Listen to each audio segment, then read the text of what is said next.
All right, welcome back. In case you're just joining us, it's time for our conversation right now. Earlier on, I did say I'll be looking at the petroleum sector, the oil and gas sector.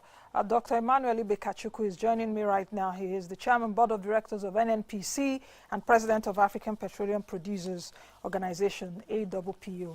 Welcome, sir. Thank you for joining me on the show today. Thank you, Nancy. Thank you for inviting me. How are you doing today? Fine. Okay, good. Now, let's get started. And I think we should just start from, what's brewing right now. In fact, my colleague, the guest that just left, they were commenting on the fuel subsidy. 11 trillion naira yesterday, the Senate says that we've spent so far in 6 years. And 129 billion naira was approved yesterday for 67 oil marketers. What's your comment on that? Because some people don't even understand if there's still a subsidy, and I've heard you several times say under recovery. So what exactly it is?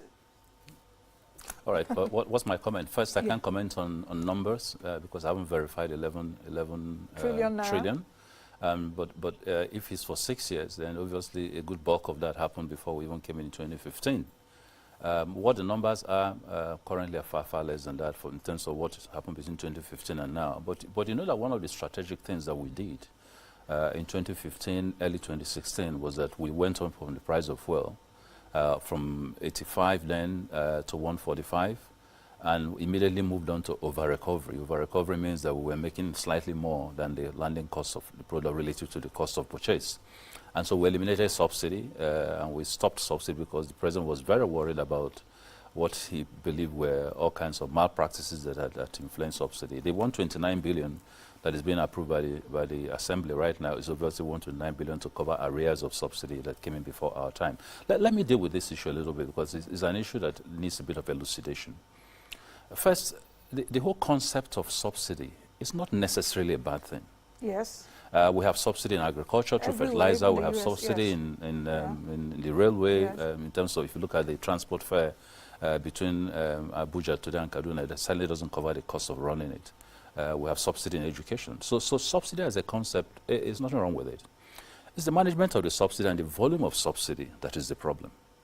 And so, and what I think is one of the things that we achieved in 2016 was that we were able to pull down, very drastically the volume of consumption. We met 55, we brought it down to about 30. Now it's obviously gone higher, which is 30 million liters a day, which is what is driving. Because that has also been controversial. Which is also what is driving this huge number. Obviously, the subsidy technically is managed by the corporation, NNPC management, because the day-to-day. And what they've done is they've taken over 100% of the importation, NNPC. And that is because the differential in pricing wasn't encouraging people to bring in product and lose money consistently. Landing costs today is an average of 175 naira per liter, and then we sell at 145. So there's a clear almost 30 naira loss for anybody who wants to do a private sector importation. So NNPC had to take on the huge burden of bringing in all this. The effect of that was that they were basically sucking in the extra cost, and that is what you call under recovery. Now the difference between under recovery and subsidy is that subsidy is straight cut determination of a number and some incentive payment given to you to cover that differential. Under recovery, however, is that the corporation is sucking it in through their P&L. In other words, you may well have a subsidized importation, but then it is covered by the gains from other business elements of the corporation. So you therefore are under recovering on a P&L basis. That's the difference. It won't be an under recovery if it is being done by the private sector. It could be an under recovery if it's being done by this state-owned corporation that is sucking it. That's the difference. So my attitude to this is this. Numbers are good to know. The worry from the National Assembly is very encouraging because even the corporation worries about this in terms of what it does to its books. And it's something we obviously have to holistically deal with. There are three options that I've looked at here. First option, for example, is that you say, okay, I'm just going to go out and take away subsidy. Stop, which is what we did in 2016. Stop any under recovery, balance out your books, and because we've always made the argument that a lot of this subsidy does not necessarily go to the poorest members of the society. But the fact of that is that anybody who's making that decision, and in this case the president, will have to consider the impact on the poorer members of the society, and that's something that worries him. That's his political base, and he says he's always worried about what is the impact. Because what tends to happen in Nigeria once you remove the subsidy, the individual doesn't say, okay, we took up the price by 10%. They simply jump up. and say, well, hey, everything has gone 100%. Market women increased 100%. Transporters increased 100%. Even those who are not impacted increase. And so the effect on your total inflation becomes very, very, very, very dramatic. And so it is something that he has to worry from a political angle. Some of the information available to him wouldn't be available to him. And so he considers all this. So he's been reluctant to deal with that issue until he feels that the economy has stabilized a bit. Second is that it will be important to see infrastructure grow first. Refineries. If our refineries were working, then you're dealing with an all sunk-in local cost. It's easier to deal with subsidy. And then third, of course, so that's one option. Second option, of course, is what we did, which is modulate it, take it out over a period of time. Probably the best way to go about it so the impact is not too heavy. And then the third option is to link it up to the price of crude internationally, because the reality is that we complain about subsidy. We also gain a lot of money in terms of the cruise price, which we've stabilized substantially. So it's possible to put a cap to this and say when you exceed $55 per barrel, for example, we're going to reserve X amount on subsidy, for subsidy reasons. What is more critical for us almost immediately is to address the volume, to stop the seepages, to manage the subsidy in such a way that the impact on the Federation is not too drastic, or at least until a decision is made. So obviously a conversation that will be interesting to have with new assembly as they come in, something I'm sure the President will be excited to look at. But either way, both parties are not disagreeing. We all know the impacts of subsidy. We know it hurts the economy. We worry about the effects when you remove it. We need to do something. It is getting to that point, what is acceptable to everybody, that is very key. No, it's good that you brought up the issue of refineries, because I've heard you speak in several fora about refineries. In fact, I knew that when you came in 2015, you were so optimistic that you were going to fix the refineries, and you kept on shifting the goalpost. From 2019, you said, from 2019, now you said that the refineries hopefully might start working optimally in 2020. I've seen your interviews, and in fact, in one of your interviews, I saw that interview you did with Stephen Sacco, I hope you remember, that you said, if it does not work, I'm going to walk. Let me come in here, because I think sometimes... Why have the refineries not worked? Let me first deal with what is my reaction to that. The reality is that you can't take responsibility for what you're not driving directly. Oh. The refineries are owned by NNPC. NNPC has to drive the issue of refinery repairs. As chairman of the board of NNPC, we give guidance, we give directions, but ultimately the management has got to take responsibility for that. The negotiations are held by them. Negotiations didn't work out well, and we don't expect NNPC to end up with a negotiation tab that is injurious to the Federation. So their argument is that even though we identified a P2P model, even though we identified potential investors, the terms they were asking for was too expensive for them to jump into that, because they didn't think at the end of it was going to make sense. My argument about that is that irrespective of what it takes, we're going to have to find a solution to those negotiations and reach a conclusion and move on. The government doesn't have 3 billion to go and begin to do another term of maintenance. So I've never bought into that. We've got to get private sector involved. That's one. Now on the issue of refineries, I didn't change any goalpost. When I started, the refineries were on zero production. There was no refinery working in this country in 2015 December. If you remember, I went on Christmas Day to Port Harcourt to be able to get refineries even to produce us, no matter how minimal a volume. My attitude was, in a fuel scarcity environment that was prevalent then, if I got 2 million liters a day produced by any of the refineries, it was a plus for me. It was local product. What was preventing it were two things. First, there was no pipeline that was working to send crude to the refineries. We worked on that. We got it working. We got all the crude pipelines working. Despite that, and how did I do it? Get private sector to say, I won't pay any money. I will stop the contract for that was allowing you to ship crude by vessel, which was too expensive. Take the risk, show me that the pipelines can work. Use your money, which is what they did. And if it works after 3 months, then we'll have a contract for you. And that is how the pipelines started working. So probably the first time in history, you're going to get private sector, use their money, get your pipelines established, clean out the creeks and all the issues, and get your barrels flowing. Once we did that, the refineries began to work. But of course, at a very minimal capacity. They have never had that 90% capacity. Turnaround maintenance hasn't happened in real time in over 8 years. The ones that were done were not, quite frankly, successfully done. So once they were producing at that minimal capacity, the next thing was, how do you now get them to a 90% template capacity? And we then said, we're not going to use government money. We're going to look for private sector money. The President signed off on that. We found private sector individuals. At that point, I then handed it over in NPC. Incidentally, I moved up from being the GMD to Minister of State. And so they began that whole adult negotiation, which unfortunately hasn't landed us in some conclusion on this. Now, but when you deal with refining, when people keep saying people didn't deliver on refining, and I'm first to admit that I wish all the 4 refineries were working. But refining is not just about public sector refining. What have we done in the refining sector? We have put in policies, worked very hard with Dangote and the rest to move on a private sector model refining growth. In 2020, first quarter or second quarter, Dangote comes back full steam. That is work that is obviously, congratulations to him, but it's also work that was only possible because we were able to work with him, provide the necessary incentives, deal with the customs and tax issues, and make sure that he kept a timeline. So if he hits 650,000 barrels a day, we must take credit for that. We began modular refining. 3 of them are near production. 7 of them have reached almost FID. That's 200,000 barrels potential capacity. So from 0, we will take that stuff fairly quickly to about 800,000, which is far in excess of what our consumption is here in the country. Now, there's IGP 100,000, which has been signed. Coming to that. There's also the one for Nigeria relationship, which is about 50 to 100,000 barrels. So all in all, we've done much more in terms of putting, attention, focus on policies, on direction, on creating investors forum to enable them to be able to invest in some of these areas. So much as we're ready to take the heat and find that my 4 refineries haven't worked, even though I was not directly responsible for the negotiation. But I'm also ready to throw on the table the credit for where we are today and where we're almost heading. My target, technically, was that we should be able to grow that capacity from what was less than 0 when we resumed to about 1.2 million barrels refining capacity when this is all into the table, inclusive of the 400,000 barrels, which are 400,000 barrels capacity for refineries, which we're not going to let off on. We need to continue to work very heavily on that. And it's something the president is very, very concerned about. Every conversation I have with him, he's worried about these refineries. He built most of those refineries, by the way, during his time as petroleum minister. Yeah. So he has an emotional attachment about getting these refineries back. I think that as we go forward, obviously into the next level, this is something we're going to have to take very seriously. Should there be a timeline to when our refineries will be working optimally, like 90%?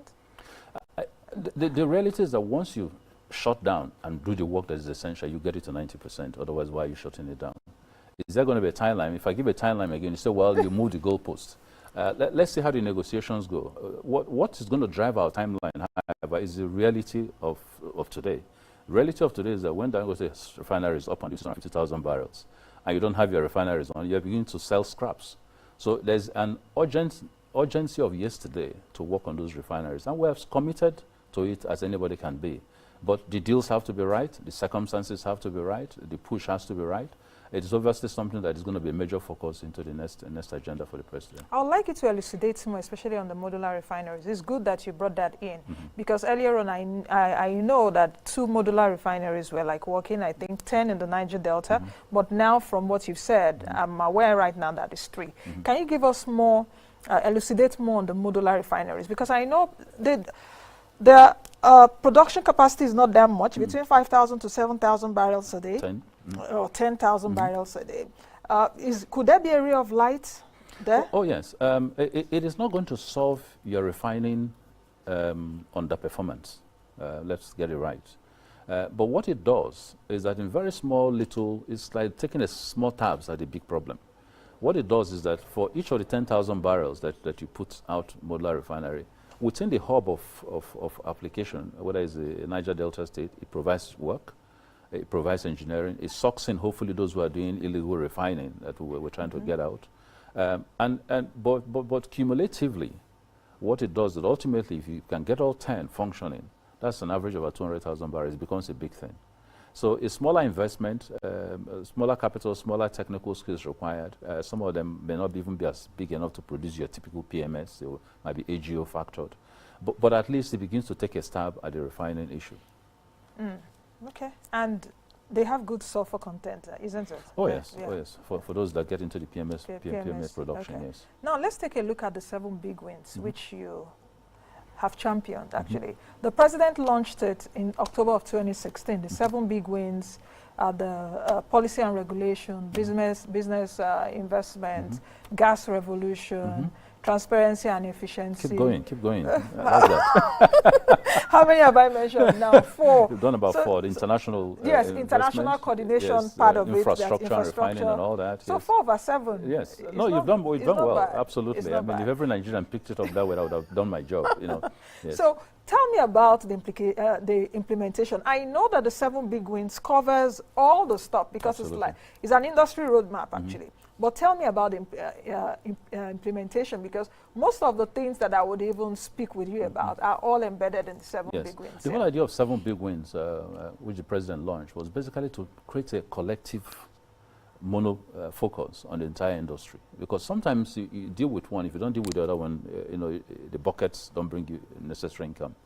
And the whole idea, therefore, was to have a one-stop shop that deals with all that. And after that, we set up a committee that took each of those items and placed them in enforcement. We've done extremely well in those. If you take, for example, the business terms element of it, we've been able to look at bringing down the cost of production from all-time 34 now to about 22, targeting 15. In fact, two of the big performing companies today are meeting at almost 15. So there's a benchmark to drive. That is huge.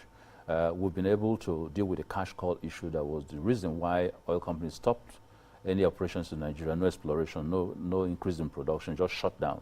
And we were getting to a calamitous, almost what a colleague of mine will call in the petroleum cataclysm period if we didn't deal with it. And we dealt with it, and everybody is happy. We've gained over 2 billion in terms of discounts on the outstanding over $6 billion of cash call arrears, and we've spread it out over a period of 5 years to be paid from incremental production. So we've done an excellent work there, and it is working and production is going, which is why you see a lot of investments beginning to come in, because that fundamental has been dealt with. We deal with the issue of infrastructure. We've done AKK, we're doing OBB, all on private sector-led funding.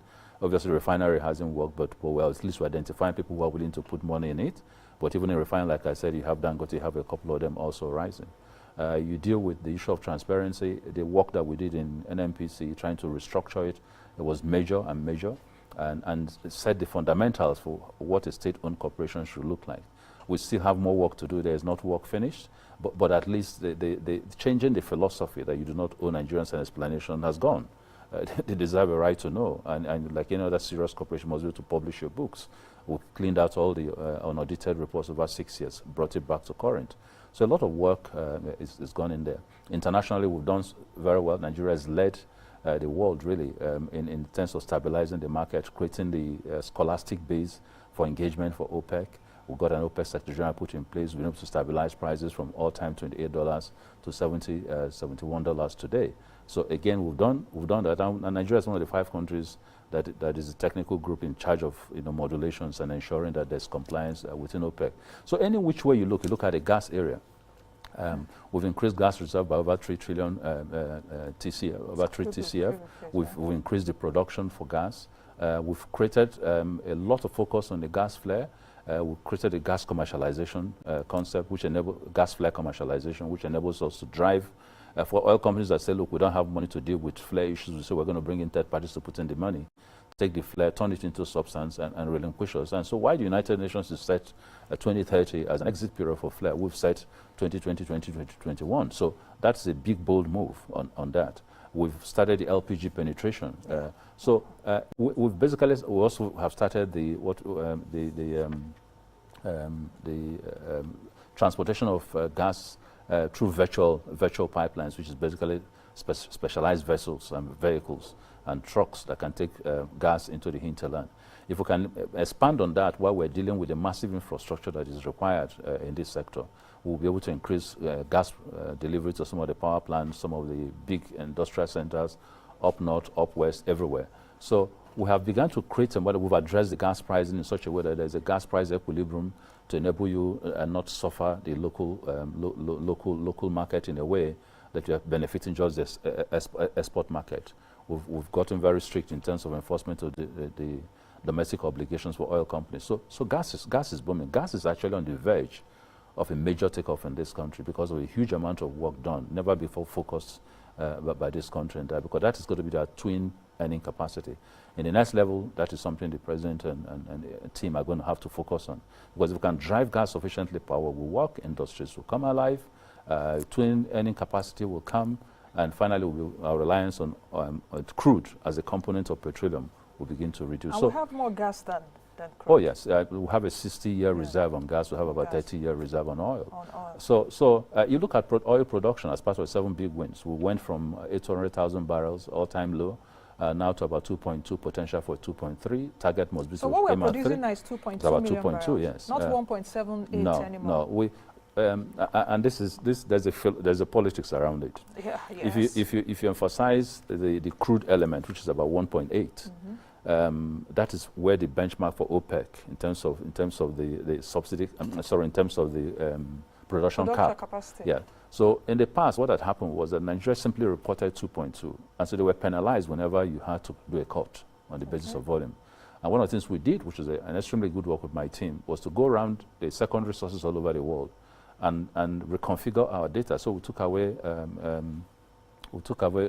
condensates out of the number. So this is about 400,000 thereabout. So if you plug that out, that's where you get your 1.8 plus 400 gives you about 2.2. And the more you can stay your crude stabilized, the more compliant we are with OPEC in terms of the cuts. So that's one of the things that we've done, which is why you keep hearing 1.8 even though we're producing more. So you look at every factor, really. MPDC, which is a subsidiary of NNPC, has gone from 50,000 barrels production to about 220,000 barrels with a capacity of 500,000 barrels. So the reality is that a lot has been done in terms of production, as it were. So any which way you look, whether it's local content, whether it is in terms of tracking our crude now, DPR is able to come up with a computerized program, one of the things we work very hard on.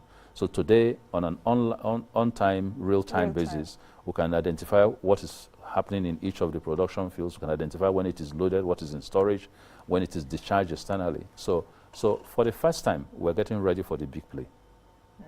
Now let's come back to gas a bit. You looked at it a bit, but I also want Nigerians to understand what you just said, because you said a lot is happening in gas, and I also know, was it last week also that the announcement came from your ministry, Petroleum Resources, that Nigerians will no longer own LPG cylinders. Can you expatiate more on that? We've done, under the Vice President's leadership, we've done what we call an LPG penetration. If we stop burning wood, it's very helpful for afforestation issues. It also means that we can also move away from not just wood, but move away from unclean fossils, AGU and the rest, and begin to look at clean gas. Energy. Now, the problem with LPG has always been the fact that the poor individuals can't pay the price of the cylinder, which is the steel container, and pay for the price of the gas. It makes it very expensive for them to make that transition. So one of the things we've done is rolled out a 700 type distributorships on private sector basis that will center in each of the local governments, and each of those will therefore be owners of very specifically identified cylinders. So the cost of cylinder is taken away from the consumer and put in the hands of these special establishments. These special establishments are set up by individuals who actually manufacture the cylinders and are in business of gas distribution. So they take you to these distributors who now take the cylinders to the filling stations, to the homes, and then they fill and they bottle and they decant. So the effect of that is that they will have to deal with the cost of cylinder. The consumer simply deals with the cost of the gas. It reduces it substantially by over 70%. We're rolling that. Nigerian Army has been the guinea pig for this. They've rolled out, doing very well. Nigerian Navy, most of the forces are doing. We're looking at component, huge consuming entities. But as we get into the local government distribution norms and all that stuff, you see this begin to spread. First to the very developed cities and some of those local governments, and then finding back into the hinterlands as you begin to go. If we can get Nigerians to make that transition shift, it saves substantially those who cook with fuel, saves substantially those who cook with diesel support, saves substantially those who cook with wood, provides labor in terms of the distribution and transportation of all these, and begins to address very seriously the environmental concerns on all these issues. Now let's go back to Big Win 1, which I think is very, very crucial. Because even before this administration came into being, there was this, conversation around the oil sector did not have a direction, investors were not coming in and all of that. So the Big Win 1 focuses on policy and regulation, where we also have legislation and all of that. I want you to speak about the petroleum policy, the fiscal policy. I know those have been passed, approved by FEC, petroleum policy, fiscal policy, the gas policy, the PIGB2 has been passed. So how does all this really declutter that environment? It has helped substantially, because I think the problem you've always had is one government leaves, another one comes, and they simply drop whatever practices you've put in place, as good as they may be. And so one of the things we tried to do was, once you get a policy through the Federal Executive Council, it becomes a policy, it becomes a little bit more difficult to turn around. Obviously, the prism or the apex of it is if you put it into legislation. So this is why ultimately you've got to get to legislative and the PIGB and the rest. But we dealt with the petroleum policy. What was petroleum policy trying to do? Look at issues of transparency, issues of organization in the sector, issues of costs, and then trying to remodel the sector so that it can have a focal point on growth and being able to have benchmarks on minimum deliveries. The gas policy dealt with trying to open up that field. The key element was trying to decouple gas production from oil production. The typical oil company will find gas and produce it only as a coordinate of petroleum, So we said no. You don't have to charge the cost of gas to the cost of petroleum, because cost of crude, because what it does is that it reduces what our earning capacity and our margins are. So associated gas was decoyed. That's what the gas policy is supposed to do. So invest in gas, because the fiscal conditions for investing in gas are robust enough for you to do. So we looked at those fiscal conditions, net coding, transportation, pipelining, all that stuff, upstream, midstream, and all that, to create an enabling environment for gas to grow. The LPG penetration is one of those components. The gas flare commercialization is an offshoot of that. Investment in infrastructure and gas is an offshoot of that. So if we run that policy effectively, you'll get to a point like we're beginning to get now, when gas is ready for its own explosion, obviously to be aided by other fairly firm laws. So flowing from that, from the policies, we began to issue directives on gas flare, directives on commercialization, directives on LPG penetration, and all that. So the policy element has been very helpful. I know we feel frustrated at the PIGB, and we worked very hard with the Assembly on this on all fronts. The fiscal aspect of the policy wasn't taken, unfortunately, by the Federal Executive Council, because simultaneously the Assembly had jumped into it, and we felt there was a bit to sort of hold and see where they landed on that. I'm glad that if you look at the PIGB substantially, it does leapfrog from the policies that we've done, both in petroleum policy and the gas policy. And indeed, if you look at the fiscal policy, it also leapfrogs from it. But the PIGB wasn't signed, obviously, by Mr. President, because he had a few concerns. Some of the concerns we raised. And those concerns are being addressed. Hopefully, when it's addressed, we'll be able to get it past the finishing line. That law is important because it's been on for so long, over 10, 12 years in the making. It creates investment uncertainties, because if somebody feels the law is going to change, the terms might change, it's a little bit reluctant to put in fresh capital when he's not sure what the terms are going to be. So obviously, if we can get all the laws that the Assembly is dealing with, the PIGB, the host community bill, the fiscal, the organizational ones, all passed, it will create a lot of solidity, to the sector that we're dealing with. Now let's take a look at, because that sector is very crucial to our economy. I believe that, if we could have gotten our oil sector, right, the petroleum sector, a lot of things would have would have built a solid foundation. Talk to me about perhaps the slow metamorphosis that has occurred in the crude sector, not just a matter of export of raw crude, but, I believe that sector should not just be for export, but provision of jobs for our teeming youth. It should also be a pipeline for electricity, to power electricity in the country. It should also be, a sector that will provide human skills, technical skills. That is where I also dovetail into perhaps the provision of local content, which I want you to answer. For example, are we seeing enough technical skills, especially in local content, from our local content sector? I know that the vision is to get to like 70% or thereabout. We're operating around 40% right now. For me, the question I also ask is that, why can't we even, like, for example, build a full integral FPSO, or so what you people call it, something. For those watching, you don't know what FPSO is. Floating production, storage and offloading unit. Yes. That the storage and yes, store oil and all of that, which I think we can do in the country. So have you seen the two questions in one? Yeah, let me start with the local content. I mean, the aspiration that we've set is a 10-year track within which to do an FPSO in country. Okay. It takes time, and this is probably the first time we're focusing on it very seriously. The beginning elements is that about 4 or 5 of the capsules that were in the Egina FPSO were actually produced here by local content, by local companies, and then sent abroad. I know the head of ES for NCDMB makes a joke of when they first announced to customs that we're actually exporting capsules to go and be put in an FPSO, they thought there was some fraud going on here. What are you talking about? But that's the reality. So it was transported back to Korea and put in on board these vessels, planted in, and then it was then sailed back here. That is the beginning. We have an additive policy. So if any other person is going to do bonga when it comes, must do much more than Egina did. And over a period of time, progressively through monitoring and very rigid adherence to standards and delivery times, we will get to a point where, quite frankly, we can meet our 10-year deadline. So what I've done is basically be bullish and say to them, in 10 years, I don't hope that this country will bring in FPSOs. So what it means, joint venture with Korean shipyards, Indian shipyards, whatever, to come and create those here, develop those here. Obviously, some parts will be imported to make all that happen. But let's be able to show that we can build our first FPSO here. And before then, let's show that some of the vessels that we use in the smaller categories, Niger Dock and the rest, can begin to build them here substantially. So on local content, I think we're doing well. In terms of the metamorphosis of the petroleum sector, it is one sector that is done so well for this country. We also, it's one sector obviously that sometimes get very, very easily vilified because it's very technical. People don't understand what is going on.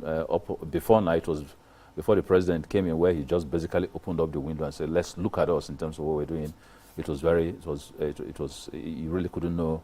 It was very transparent, non-transparent in terms of what was going on. But it's done a lot in this country. Volumes produced, monies earned by this country, dependency on it of over 90%, 89 specifically, percent of all our earnings by this sector. It's a major sector in this country. And managing that sector is huge.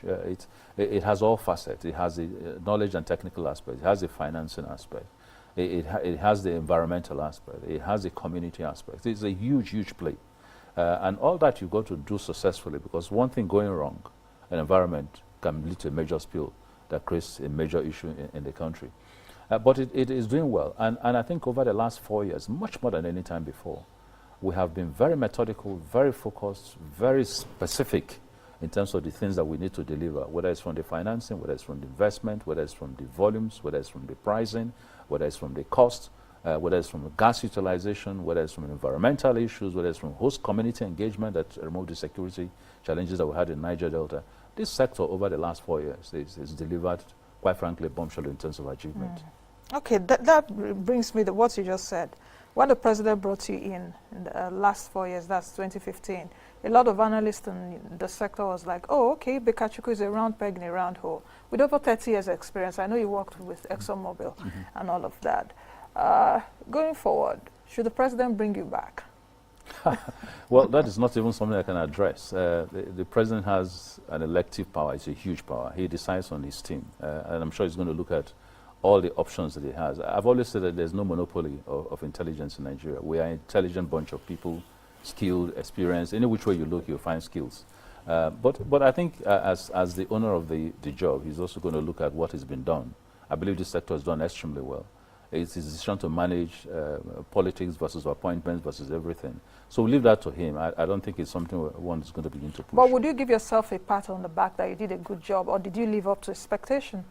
Look, looking back now, if you even regretted no, doing something, oh, I would have done it this way. No, there's nothing that I've handled in this sector where I wouldn't say I've been bullish and I've overachieved from the expectations that I set. But, you know, in the private sector, we don't judge ourselves. We let the Nigerian public, who are the owners of the resource, judge you. We let your boss, obviously, who is the president, judge you.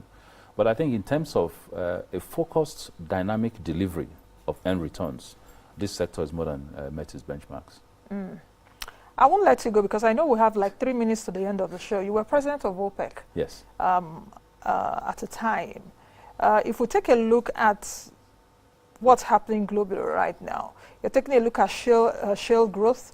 You're looking at technology making us have cheaper oil around the world, being more competitive. How do you see Nigerian oil demand moving forward? Is it still vulnerable to price distortion? Just earlier on I did, during my market analysis, Brent crude is trading at $65 US dollars right now. How do you think that Nigeria will still exist in the midst of all this? US shale, Gulf diversification on one part, clean energy on one part. Are we still competitive? I think what it brings to the fore is, I keep saying, an urgency of yesterday. As much as we say we've done well, this sector is a sector we've got to ramp up very fast on all the deliverables. Because selling crude for crude's sake is no longer in vogue.